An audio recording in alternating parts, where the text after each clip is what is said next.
So first thing I do whenever I realize that it's like an interest or a compound growth or compound decay or exponential growth, exponential decay problem is I'm going to look for the word continuously. Okay, so in this case, I see compounded annually.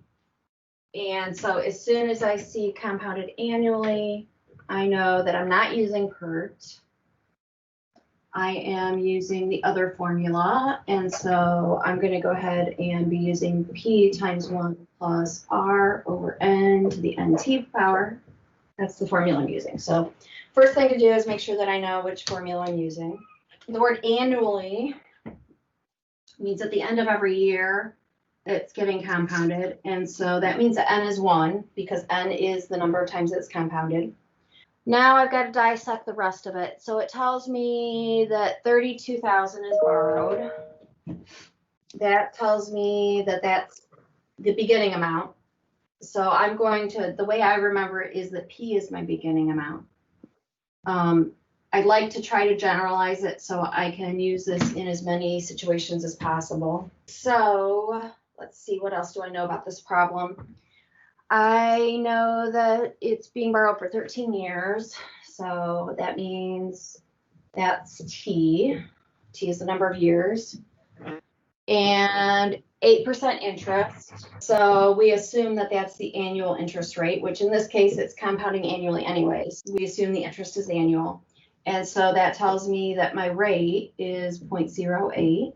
Paying the loan back in full at the end of the period, and we want to know how much must be paid back.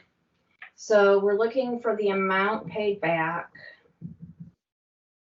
So in other words, we're not paying interest over those 13 years. We're just letting that interest accumulate. And so the amount paid back at the end is our A. So my A is my ending amount, how much that account is worth at the end. So this is one of the simpler problems that we can have because we don't have to solve for anything. We just plug things in and we just calculate the answer at the end. So my A is going to be my 32,000. And I'm going to take 1 plus 0.08 divided by 1.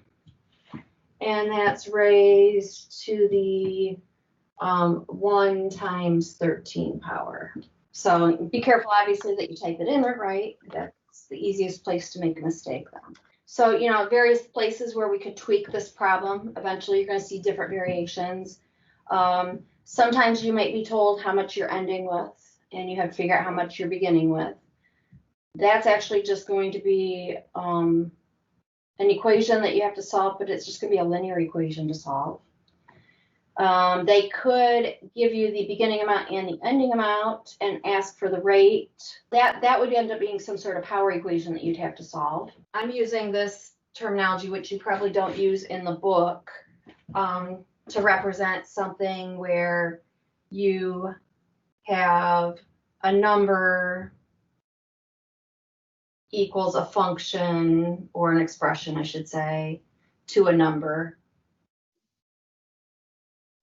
Okay, in that case, you just end up raising both sides to a power. And then sometimes you're going to have an exponential equation solved, and that would be where, this, you know what it is, the base, you know what it is, and the function or the variable or the expression ends up here. And so that's something that you'll need to be thinking about as you get into deeper problems, is it's not how you set the problem up as far as which formula you use that's hard. It's then solving the resulting equation that you have at the end.